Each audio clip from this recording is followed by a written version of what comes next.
নমস্কার বন্ধুরা, প্রিয়া রান্নাবান্নায় তোমাদের সবাইকে আরো একবার স্বাগত জানাই। চলে এলাম একটা নতুন রেসিপি নিয়ে। আজকে আমার রেসিপি চিংড়ি বাটা দিয়ে পটল কারি। পটল চিংড়ি বা পটলের বিভিন্ন রকমের রেসিপি তো আমরা কম বেশি সকলেই খাই। এই রেসিপিটা একবার ট্রাই করো, আশা করি তোমাদের ভালো লাগবে। চলো তাহলে শুরু করা যাক আজকের রেসিপিটি।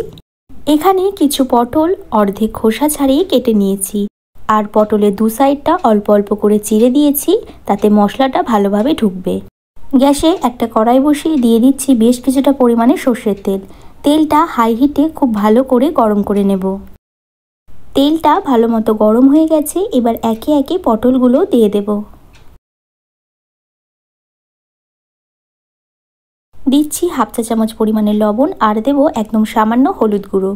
এবার খুব ভালোভাবে মিশিয়ে গ্যাসের ফ্লেমটা হাইতে রেখে পটলটা বেশ লাল লাল করে ভেজে নেব।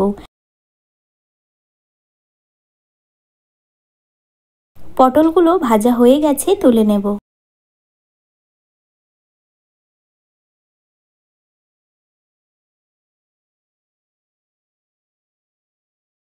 একশো গ্রাম চিংড়ি মাছ আগে থেকে কেটে পরিষ্কার করে ধুয়ে নিয়েছি।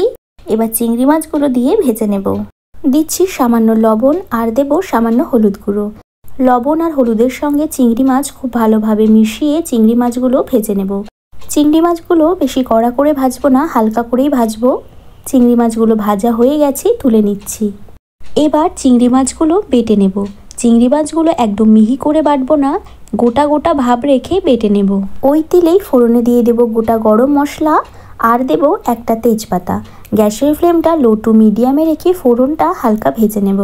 ফোড়ন থেকে যখন একটা সুন্দর গন্ধ বেরোতে শুরু করবে, তখন দিয়ে দেব পেঁয়াজ বাটা।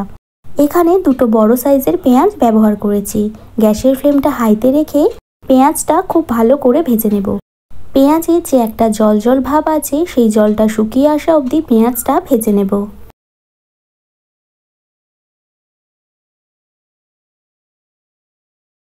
পেঁয়াজ খুব ভালোভাবে ভেজে নিয়েছি। এবার এর মধ্যে দিয়ে দেব একটা টমেটো বাটা। এবার টমেটো আর পেঁয়াজ খুব ভালোভাবে ভেজে নেব। টমেটোর যে একটা কাঁচা গন্ধ আছে, সেই গন্ধটা যাওয়া অবধি ভেজে নিতে হবে।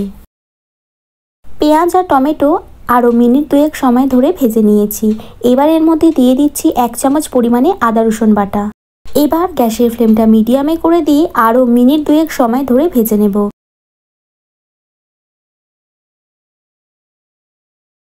2 মিনিট সময় ধরে ভেজে নিয়েছি। আদা রসুনের যে একটা কাঁচা গন্ধ ছিল, সেই গন্ধটাও চলে গেছে।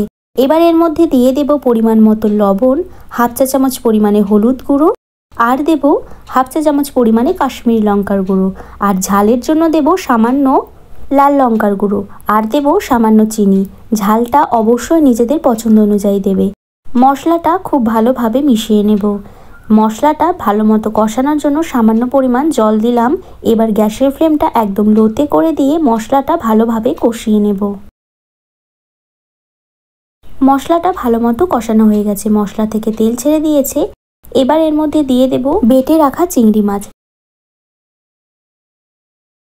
মশলার সঙ্গে চিংড়ি মাছ বাটা খুব ভালোভাবে কষিয়ে নেব। গ্যাসের ফ্লেমটা একদম লোতে রেখে মিনিট দুয়েক সময় ধরে কষিয়ে নেব।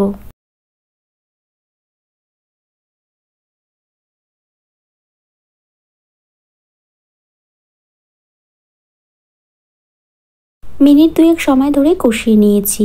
এবার এর মধ্যে দিয়ে দেব ভেজে রাখা পটল।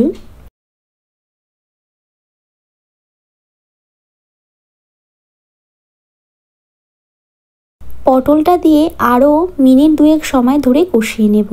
যত ভালো কষানো হবে, রান্নার কালারটা ঠিক ততটা সুন্দর আসবে।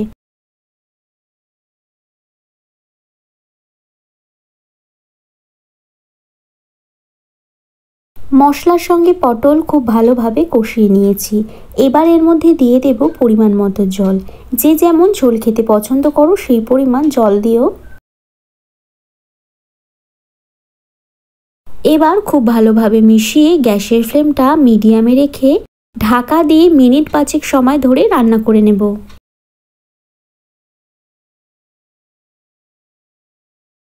ফিরে এলাম 5 মিনিট পর।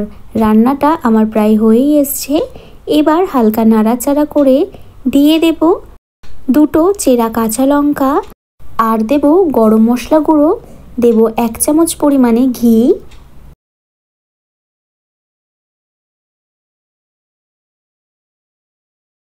দিচ্ছি ধনেপাতা কুচি।